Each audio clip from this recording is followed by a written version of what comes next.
Chicos, ¿cómo están? Vamos a continuar con la parte de obstetricia. Estamos en el segundo video para el ENARM 2024. Bien, vamos a empezar con amenaza de aborto. Se define como la presencia de sangrado transvaginal, el cual puede estar acompañado o no de un dolor abdominal, así como la ausencia de dilatación cervical antes de la semana 22 de gestación. Y se va a clasificar en temprana, cuando es antes de las 14 semanas, y tardía de más de 14 semanas. El riesgo en la sexta semana de gestación va de un 15 a un 30%, de 7 a 9 semanas de gestación 10% y más de 9, 5%. Para la prevención, el médico siempre debe informar sobre suplementos de ácido fólico, higiene en alimentos, estilo de vida que incluye abandono de tabaco, drogas recreativas y alcohol, examen prenatal, y nos debe explicar cómo se desarrolla el bebé, nutrición, suplementos con vitamina D y ácido fólico, ejercicio y dónde se va a atender el parto. El cuadro clínico para una amenaza de aborto es un sangrado vaginal en las primeras 20 o 22 semanas de gestación, con o sin dolor lumbopélvico y el cervix cerrado. Se puede presentar como manchas de sangre e incluso un choque de tipo hemorrágico. Una vez que hay dilatación del cuello uterino, nos encontraremos ante un aborto inevitable. Entonces, la paciente va a llegar con sangrado vaginal, cólicos abdominales, dolor lumbar y reducción de síntomas del embarazo. El diagnóstico es por ultrasonido en mujeres con amenaza de aborto para determinar sitio y viabilidad del embarazo. ¿Ok? Identificando actividad cardíaca fetal, saco gestacional, vitelino y polo fetal. Por ultrasonido, los factores que predicen aborto son bradicardia fetal, con menos de 110 latidos por minuto entre las semanas 6 a 14 de gestación, hematoma uterino sin información previa, diferencia, MGSD y LSC, y saco de Yolk de forma irregular con alteraciones de ecogenicidad o ya de plano ausencia de este. Se recomienda repetir el estudio a los 7 días en caso de que existan marcadores de mal pronóstico o un embarazo de viabilidad incierta. Para el tratamiento, lo que nos recomienda la GPC es un reposo absoluto hasta de 48 horas, tras el cese del sangrado, después suplementar ácido fólico y tratamiento hormonal con gonadotropina humana hasta la semana 12 y 17 alfa hidroxiprogesterona después de esa edad. Consideraciones generales: identificar las causas, reposo en cama, descartar infección, confirmar viabilidad, mediciones geradas de fracción beta de gonadotropina humana cada 2 a 3 días, beta agonista con terbutalina, clorhidratrolinidina, progesterona de 200 a 400 miligramos cada 12 horas hasta la semana 12, en caso de que identifiquemos insuficiencia lútea, antibióticos en caso de IVO y solicitar hemoclasificación. Ok, para el manejo ambulatorio, explicar la importancia del coito, interrumpido en la actividad sexual, pues el semen libera prostaglandinas que dilatan el cuello uterino, indicar tratamiento médico de la causa y realizar el control a las 48 horas. Este es el algoritmo, ¿ok? Ante paciente con amenaza de aborto, se solicita ultrasonido en paciente con sangrado transvaginal en el primer trimestre del embarazo. ¿Hay saco gestacional uterino?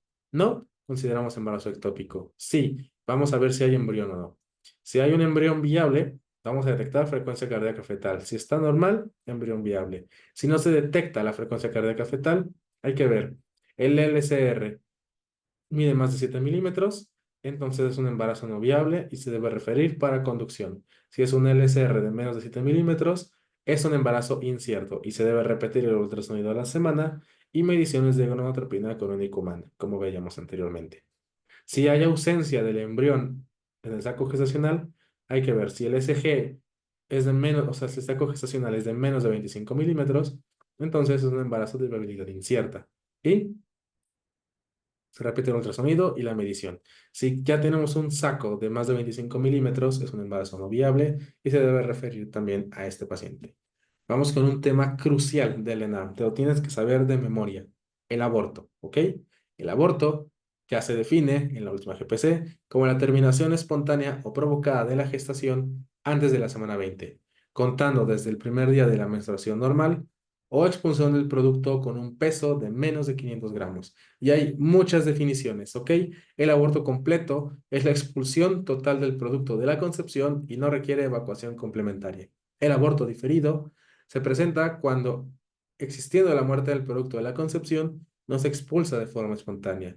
En evolución, cuando ya presentamos una hemorragia genital persistente, una actividad uterina reconocible y modificaciones cervicales. O sea, ya desde lo que veíamos, si hay modificación del cervix, se acabó. Y estas son borramiento y dilatación. El aborto incompleto, cuando hay expulsión de una parte del huevo y el resto todavía se encuentra en la cavidad uterina. El aborto inevitable, el aborto que existe en la hemorragia genital intensa, ruptura de membranas, sin modificaciones cervicales o actividad uterina reconocible. Complicaciones que hacen imposible continuar la gestación, ¿ok? Entonces, en evolución, ya. Hemorragia persistente, borramiento y dilatación, o sea, modificaciones cervicales. Y el aborto inevitable es donde ya tenemos modificaciones cervicales o actividad uterina reconocible, ruptura de membranas y hemorragia genital intensa. O sea, que ya en cualquier momento, todavía no está sucediendo el aborto, pero en cualquier momento nos va a pasar. El aborto séptico, cualquiera de las anteriores, pero que ya tiene infección intrauterina, y la amenaza de aborto ya la veíamos. Quizá hemorragia genital y contractilidad uterina, pero, sin modificaciones cervicales. Eso es lo que tienes que prestar muchísima atención, porque generalmente nos confundimos entre evolución e inevitable. ¿Ok? ¿Cuáles son las causas del aborto? Las anormalidades cromosómicas se llevan el 49% de las causas de abortos espontáneos. ¿Ok? También puede ser pólipos mayores de más de 2 centímetros, pues la neumatosis uterina se asocia con dificultad para la implantación, rápido crecimiento y degeneración con liberación de citocinas proinflamatorias y ocupación del espacio uterino que dificultará el crecimiento de este feto. Cuando hay un aborto previo, la probabilidad de uno nuevo aumenta al 5% y recuerda que los anticuerpos, antifosfolípidos y anticardiolipinas se asocian al aborto recurrente y de hecho son algunos de los datos que debemos tomar en cuenta para el diagnóstico de síndrome antifosfolípidos. ¿Cuál es el algoritmo que nos propone la GPC? Se debe realizar cerclaje cervical en pacientes con más de 3 pérdidas o antecedente de nacimiento pretérmino. Entonces, en una paciente con una gestación de menos de 20 semanas, si tiene 11 o menos, vamos a ver. Si hay modificaciones cervicales, es un aborto inevitable mínimo. Se realiza ultrasonido y hay que valorar si es un aborto completo, incompleto o en evolución, y ya sea que se realice un AMEO o un LUI. Si no hay modificaciones cervicales, hay esperanza. Ok, se realiza un ultrasonido. Si hay aborto retenido incompleto, tratamiento médico, AMEO o LUI. Si hay aborto completo, pues manejo expectante y se cita a las 24 horas para ver si ya terminó el aborto. Si hay datos de alarma, como sangrado excesivo, fiebre, dolor abdominal intenso o que se choque, bueno, pues tratamiento médico, AMEO o LUI. Si no hay signos de alarma, manejo expectante. ¿Ok?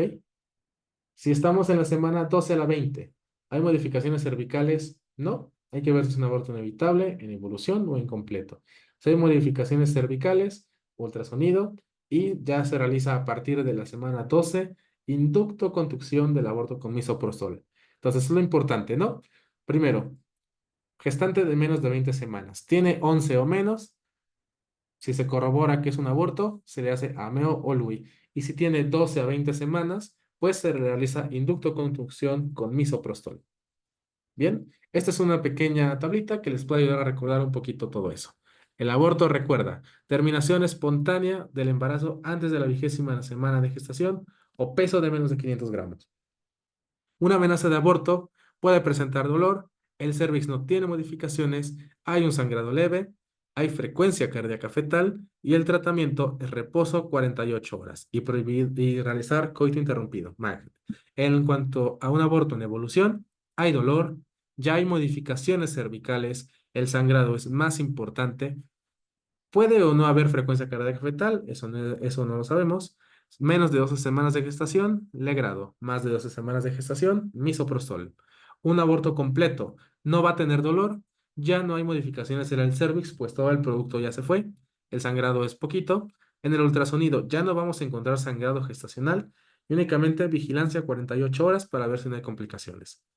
El aborto incompleto puede tener dolor. El cervix obviamente está modificado, pues sigue expulsando el producto. Hay un sangrado importante. En el ultrasonido vamos a observar un sangrado gestacional irregular, pues todavía no se ha liberado por completo el producto. Y mismo tratamiento. Legrado si tiene menos de 12 semanas, misoprostol si tiene más de 12 semanas. Un aborto inevitable puede o no tener dolor. El cérvix puede o no estar modificado. Hay un sangrado importante, ya veíamos, hemorragia uterina profusa. Hay líquido, lo cual nos habla de ruptura prematura de membranas. Puede o no haber frecuencia cardíaca fetal. Y el tratamiento legrado, menos de 12 semanas. Misoprostol, más de 12 semanas. ¿Por qué? Pues porque eso todavía no pasa, pero ya simplemente no vamos a poder mantener el producto. Se acabó. El diferido, puede que no haya dolor. El cérvix va a estar sin modificaciones. El sangrado está ausente, pero el producto ya no está vivo. No hay frecuencia cardíaca fetal. ¿Ok? El tratamiento, reposo 48 horas y también se prohíbe el COVID.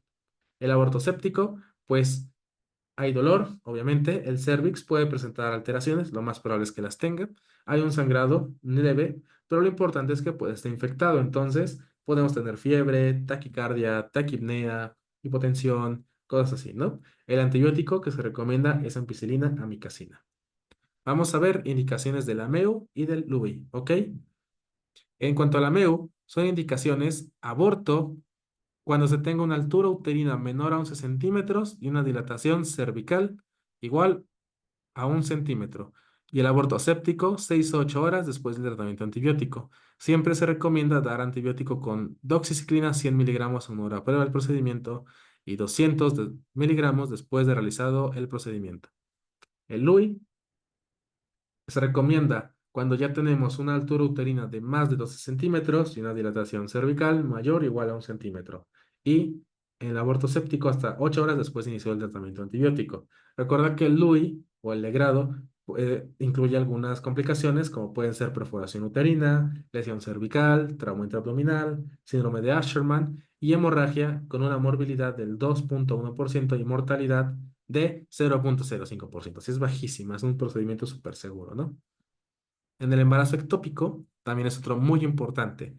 El embarazo ectópico o extrauterino es aquel en el que el blastocisto se implanta por fuera del revestimiento endometrial de la cavidad uterina. Generalmente va a ser en la trompa de falopio, aunque tiene otras, ¿no? Entonces, el 95% se van a encontrar en la trompa de falopio, de los cuales el 70% van a estar en la ampolla, 12% en el istmo, 11% en la fimbria y 2,4% puede ser intersticial.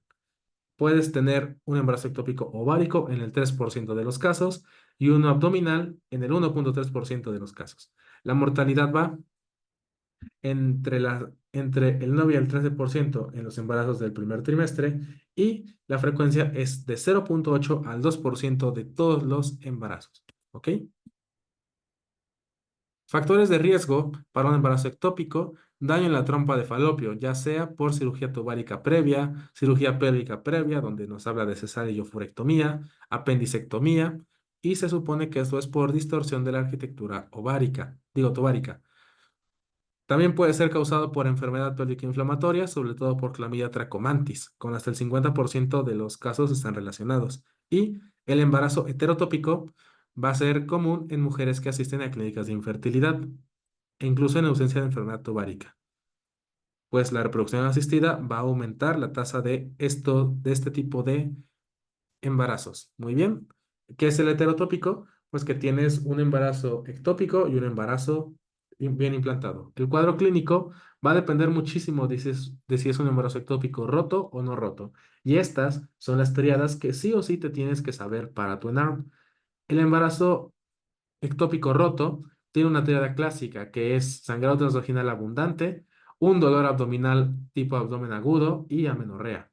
El no roto va a tener amenorrea, dolor abdominal, pero es leve, y sangrado transvaginal escaso. O sea, son el mismo cuadro prácticamente, pero más agresivo ya cuando se rompió, ¿no? Incluso se puede chocar en el roto. Ahora, hay factores predictivos para pensar que ese embarazo ectópico roto aparte produjo un hemoperitoneo de más de 300 mililitros, ¿ok? Que pues es algo muy importante, es el 10% más o menos de la sangre. Bueno, no, 5%, pero bueno, que puede ser un dolor pélvico espontáneo de moderado a severo, fluido por encima del fondo uterino o alrededor del ovario en la ecografía transvaginal y una hemoglobina de menos de 10. Si tenemos dos de estos, o sea, por ejemplo, un dolor pélvico espontáneo que sea severo y una hemoglobina de menos de 10, tenemos una probabilidad importante de que sea un hemoperitoneo de más de 300 mililitros y que se haya roto ese embarazo ectópico.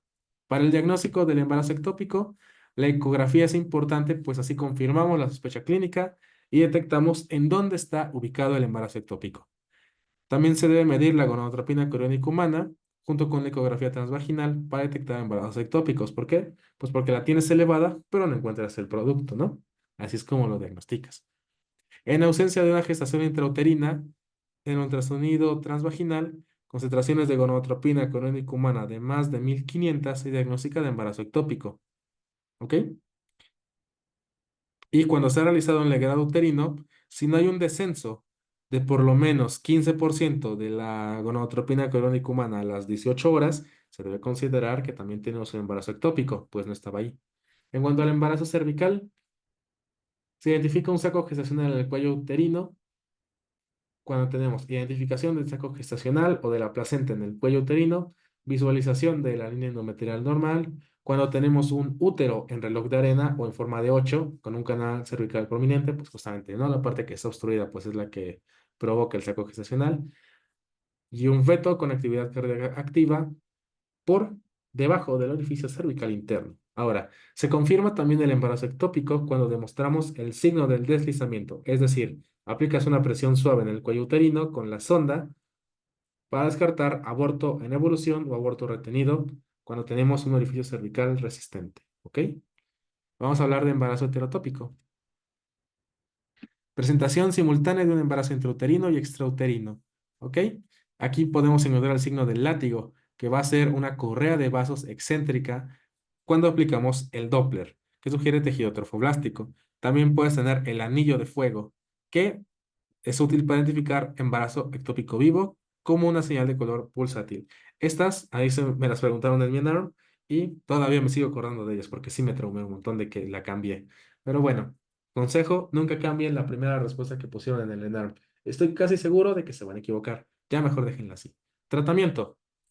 ¿Cuándo vamos a dar metotrexato en el embarazo ectópico? En pacientes estables, con sangrado transvaginal leve, con dolor leve, cuando no hay hemoperitoneo, con una gonadotropina coriónica humana de 6.000 a 15.000, porque nos habla de que no está tan grande tampoco ese producto, con una masa ectópica de menos de 40 milímetros y cuando no tenemos alteración en las líneas hematológicas, no tenemos alteraciones hepáticas ni renales. ¿Cuáles son las indicaciones absolutas de metotrexato? Deseo de futura fertilidad. Cuando no se diagnosticó por la paroscopía, pues obviamente no la extraes por ahí. Cuando la paciente va a volver al seguimiento, cuando hay riesgos por la anestesia y sin contraindicaciones para metotrexate, ¿ok? Se pueden dar dos tipos de esquemas. Uno, que es 1 miligramo kilo de peso intramuscular los días 1, 3, 5 y 7 y se debe medir siempre con gonadotropina coriónica humana. Y el valor de esta debe descender al menos en un 15%. Y la otra es 50 miligramos metro cuadrado de superficie corporal intramuscular, dosis única, y se debe medir la gonadotropina coriónica humana los días 4 y 7. Y el valor debe descender al menos el 15%. Muy bien, aquí tenemos entonces, ¿no? Un embarazo heterotópico, en donde aquí estamos viendo justamente cómo un saco está por fuera de la cavidad uterina en la trompa derecha y el otro está en la cavidad uterina. Y aquí tenemos el famosísimo signo del anillo del fuego. ¿Qué es esto, no? A la aplicación del Doppler Color, pues vemos que justamente tiene la correa de vasos, que es el látigo, y el anillo de fuego, que nos habla de que hay vasos o está pulsátil esa área, y pues ese es el embarazo ectópico. El tratamiento en el embarazo ectópico tubario únicamente hay salpingectomía, perdón. No hay más, ¿ok? Las indicaciones incluyen recidiva del embarazo ectópico en la misma trompa, trompa lesionada, hemorragia no controlada y, y paridad satisfecha. La salpingostomía, esto es para los que desean preservar la fertilidad.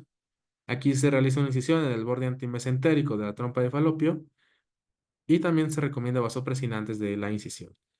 Actualmente la laparoscopia es el tratamiento de elección, pues te da recuperación más rápida, hospitalización más breve, hay menos costos globales en general y menor dolor.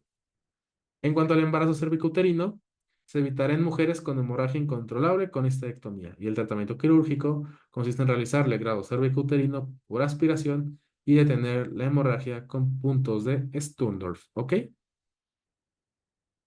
Y un embarazo heterotópico, otra vez, con un embarazo tubario coexiste con uno uterino, como vemos aquí, ¿no? Tenemos dos algoritmos, paciente con embarazo ectópico, manejo quirúrgico. Está inestable, laparotomía. Está estable, hay que ver si es candidata a laparoscopía. Si lo es, entonces, pareja satisfecha o ausencia de patología en trompa contralateral, salpingectomía. Si no es candidata a laparoscopía, hay que ver. Deseo de fertilidad en trompa y patología en trompa contralateral, salpingostomía, ¿ok? No vaya a ser, ¿no? Embarazo ectópico en paciente estable hemodinámicamente.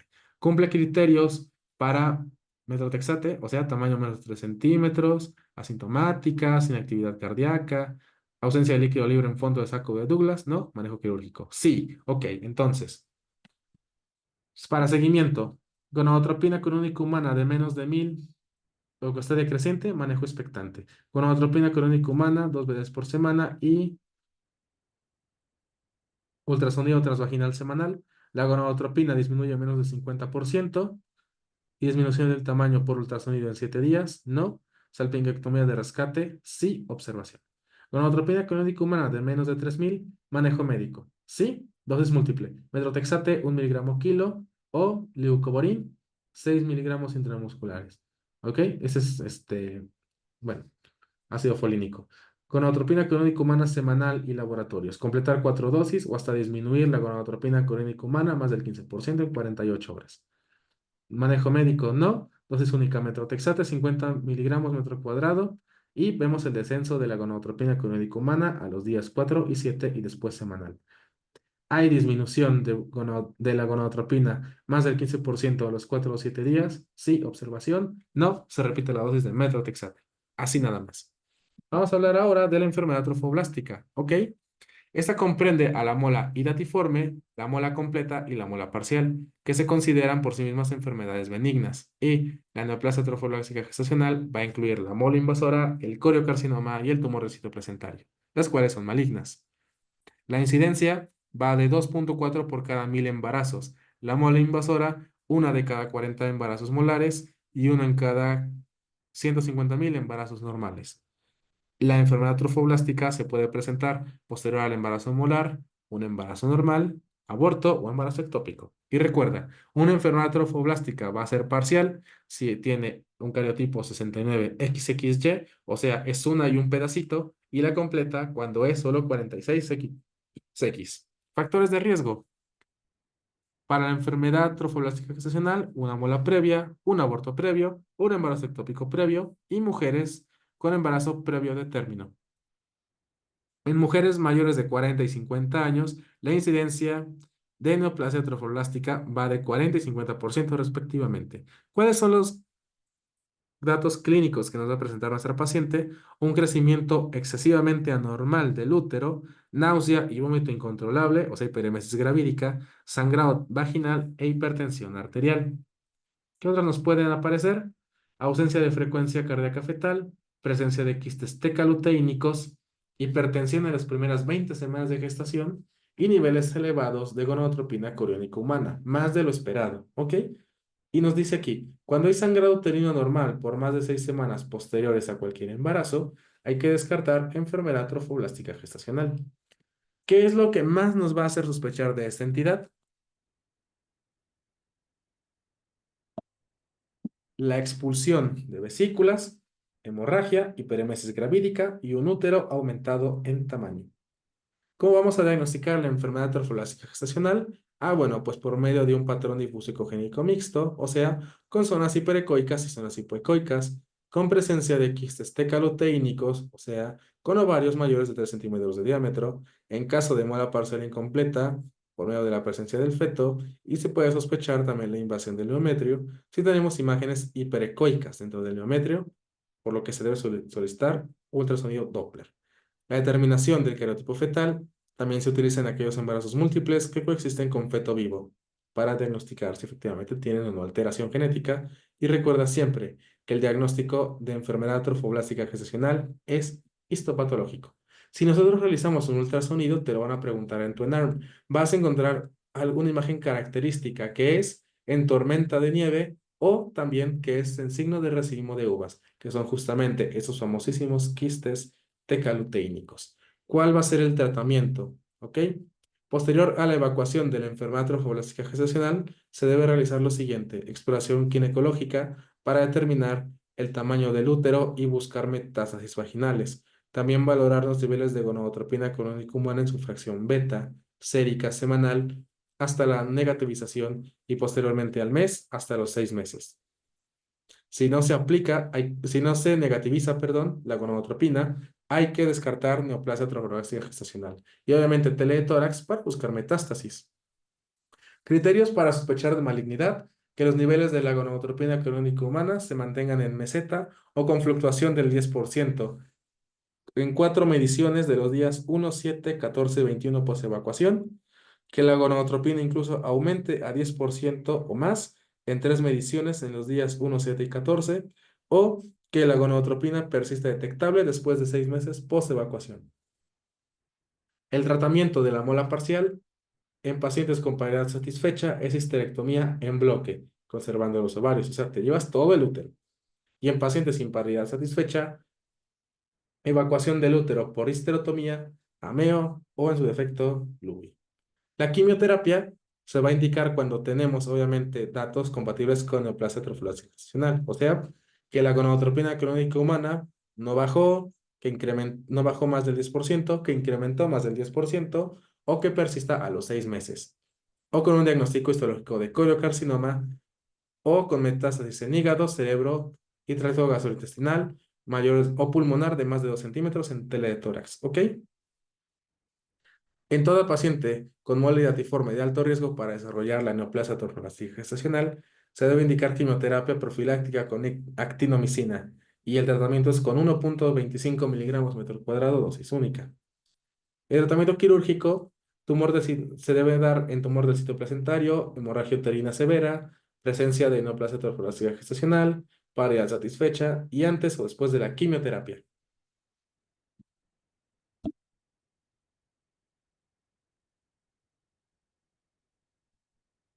Ahora, en toda paciente post-evacuación, se debe enviar el tejido obtenido a estudio histopatológico, ¿ok? Si tenemos mola hidatidiforme, se debe determinar la gonadotropina coriónica humana en 3 ocasiones, días 7, 14, 21. Si está negativa, determinamos la gonadotropina mensual por 6 meses e indicamos anticoncepción. Continúa negativa a los 6 meses, se da de alta. Si la gonadotropina no está negativa, consideramos criterios de malignidad y descartamos un nuevo embarazo. Si hay un nuevo embarazo, control prenatal. Si consideramos criterios de malignidad, o sea, que la gonadotropina crónica humana esté en meseta o con fluctuación de más de 10%, que aumente más de 10% o que persista detectable a los 6 meses, se debe dar tratamiento quirúrgico o quimioterapia. Si identificamos una neoplasia trofoblástica gestacional, de inicio se da tratamiento quirúrgico o quimioterapia. ¿Ok? Si sospechábamos criterios de malignidad y resulta que no es maligno, entonces hay que valorar si los niveles de gonadotropina son persistentes y límites bajos, que no disminuyan posterior a la quimioterapia, o no hay correlación entre los niveles séricos y urinarios de la gonadotropina crónica humana, pues hay que descartar falso positivo y continuar con la vigilancia. Muy bien. Finalmente, anomalías en la inserción placentaria. Se define el conjunto de anomalías ocasionadas por inadecuada inserción e invasión placentaria y se asocian con incremento en y mortalidad para el binomio. Aquí vamos a tener, por ejemplo, el acretismo placentario, que se refiere a una placenta adherente parcial o totalmente a la pared uterina. Y tenemos tres: placenta acreta, o sea, una adherencia sin que las vellosidades coreales penetren en el miometrio, o sea, apenas está pasando. Una increta, cuando ya invade las vellosidades coreales del mismo, ya ingresó, ya invadió. Hipercreta, cuando ya invade las vellosidades coreales de la serosa y órganos vecinos, o sea, ya se pasó, ¿ok?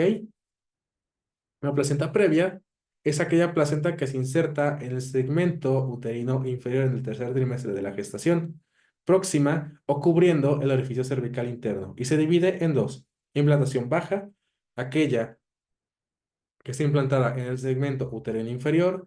El borde placentario se encuentra a menos de 2 centímetros del orificio cervical interno, y placenta previa, o sea, que ya cubre o sobrepasa el orificio cervical interno, o sea, de 2 centímetros para arriba está bien. De 2 centímetros para abajo, pero que no cubre por completo el orificio cervical, es implantación baja.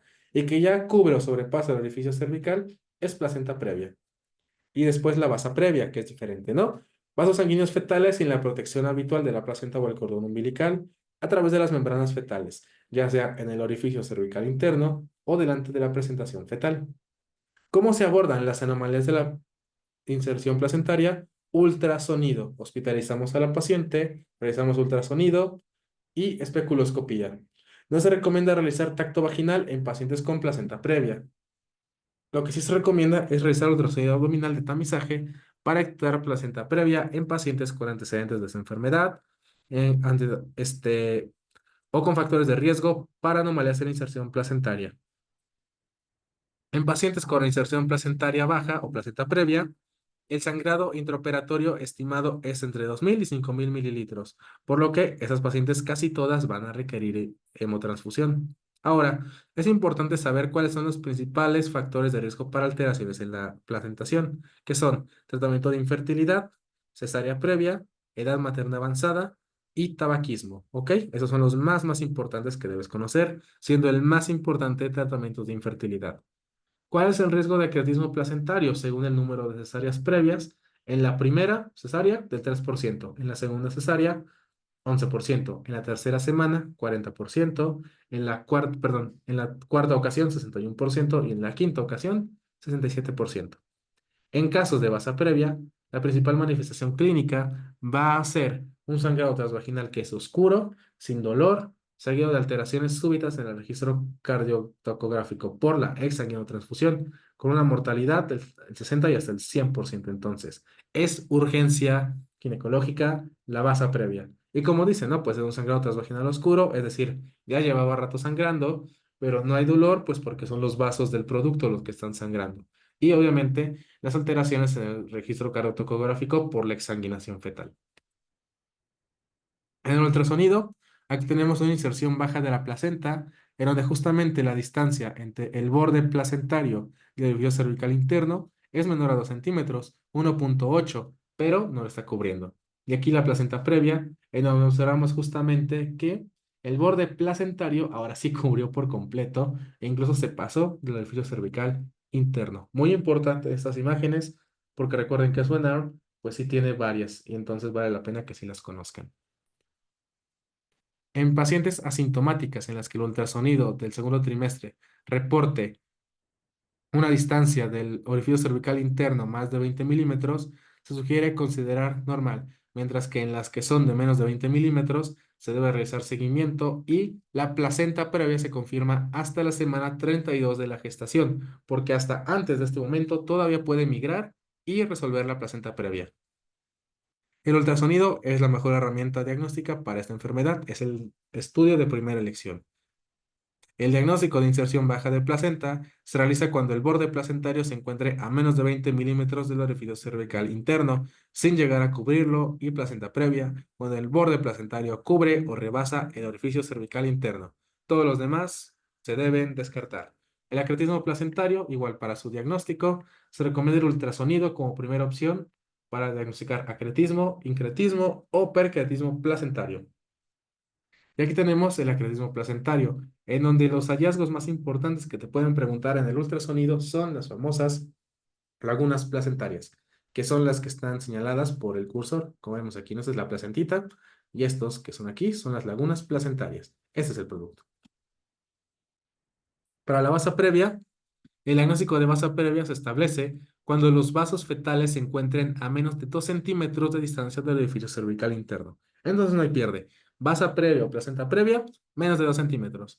Y se recomienda un ultrasonido para diagnosticarlo. Se recomienda con imagen Doppler para justamente mejorar la efectividad diagnóstica de la basa previa. Y para evitar internamientos innecesarios, la basa previa se debe confirmar por ultrasonido entre la semana 30 y 34 de la gestación. Y aquí tenemos, ¿no? Justamente la imagen ultrasonográfica de la basa previa, donde vemos los vasos fetales justamente debajo del feto, como están observando aquí. Tratamiento de la placenta previa. Uno, pues como vamos a adelantar el embarazo, siempre recuerda dar tu esquema con esteroides, maduración pulmonar en la semana 24 a 34 de la gestación. y se recomienda programar el nacimiento en la semana 36 a 37.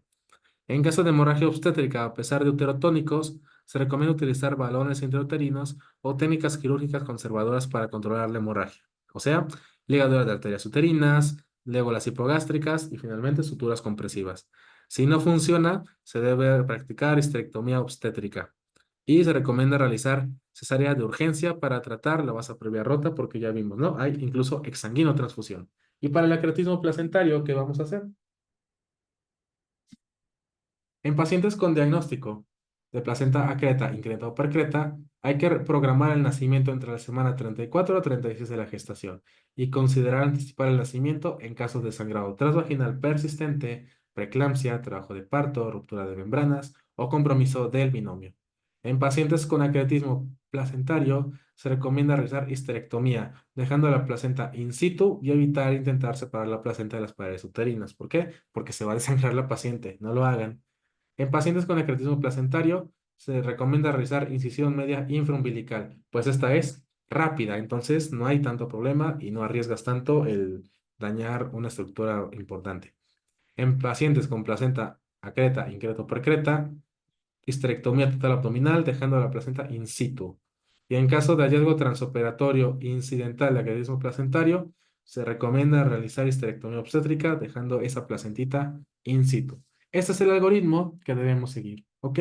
Paciente con sangrado transvaginal escaso y hemodinámicamente estable, o sospecha de placenta previa en ultrasonido obstétrico el segundo trimestre, no se realiza tacto vaginal y realizar especuloscopía.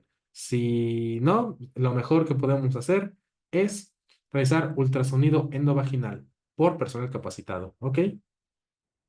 Siempre realizar ultrasonido antes de la cesárea para identificar localización placentaria y determinar el sitio de la incisión uterina. Hay una distancia entre el borde placentario y el orificio cervical interno de menos de 20 milímetros, sí, prevenir y tratar. No, continuar con trabajo prenatal. Ok, sí, hay anemia. Eso es lo que se dice aquí, ¿no? Sí, sí, entonces, signos ultrasonográficos de acretismo placentario, o sea, lagunas placentarias, sí, nos damos el algoritmo. No, ok, una placenta previa, ¿no? ¿Tiene uno o más episodios de sangrado? Sí, cesárea entre las 34 y 36 semanas de gestación. No, programar interrupción del embarazo a la semana 36 o 37. Ultrasonido endovaginal a las 36 semanas. Borde placentario más de 20 milímetros. Continuamos con el control prenatal de bajo riesgo. Placenta previa, cesárea. Inserción baja de placenta. Hay que ver. La distancia entre el borde placentario y el orificio cervical es de más de 10 milímetros. Sí, entonces, incluso se puede considerar parto. ¿No cumple con alguna contraindicación para el parto? Se realiza parto. ¿Tiene alguna contraindicación para el parto? Cesárea. Si la distancia es de menos de 10 milímetros entre el borde placentario y el OSI, cesárea. Sospecha de acretismo placentario. Ultrasonido de segundo trimestre con acretismo placentario o paciente con factores de riesgo como placenta previa, cesárea, legrado, cirugía uterina. Realizamos ultrasonido por personal capacitado. Signos ultrasonográficos de ultrasonido, no. Placenta previa inserción baja, sí, pues te regresas. No, continuamos con el control prenatal y esperamos que se pueda sacar por parto. Si hay signos de acretismo, manejo por equipo especializado. Hay precretismo, sí, resonancia magnética o cistoscopía ante duda diagnóstica. No, planear interrupción del embarazo a las 34 a 36 semanas, previo esquema de madurez pulmonar. Cesárea esterectomía sin manipular la placenta, ¿ok? Por medio de incisión media infraumbilical, evitar incisión transplacentaria, preparar protocolo de hemorragia masiva y no usar uterotónicos. Sospecha de basa previa. Ultrasonido en el segundo trimestre, ultrasonido endovaginal y Doppler. ¿Se confirma basa previa? Sí. Repetir ultrasonido y Doppler en a la 30 o 34 semanas de gestación. ¿Todavía tenemos diagnóstico de basa previa? Sí. Hospitalización a la semana 30 o 34 de gestación. Indicamos esquema de madurez pulmonar, monitorización intermitente y medimos la longitud cervical cada semana. Paciente con actividad uterina, ruptura de membrana, sangrado transvaginal o alteraciones en la frecuencia cardíaca fetal.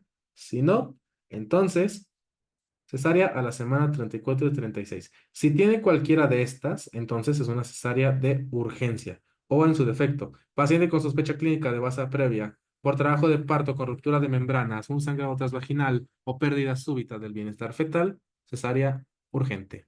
¿Ok, médicos? Muchas gracias por acompañarnos en esta segunda edición. Nos quedan otras dos de obstetricia, pero pues ahí vamos dándole poco a poco. Muchas gracias por acompañarnos. Nos veremos en la siguiente edición.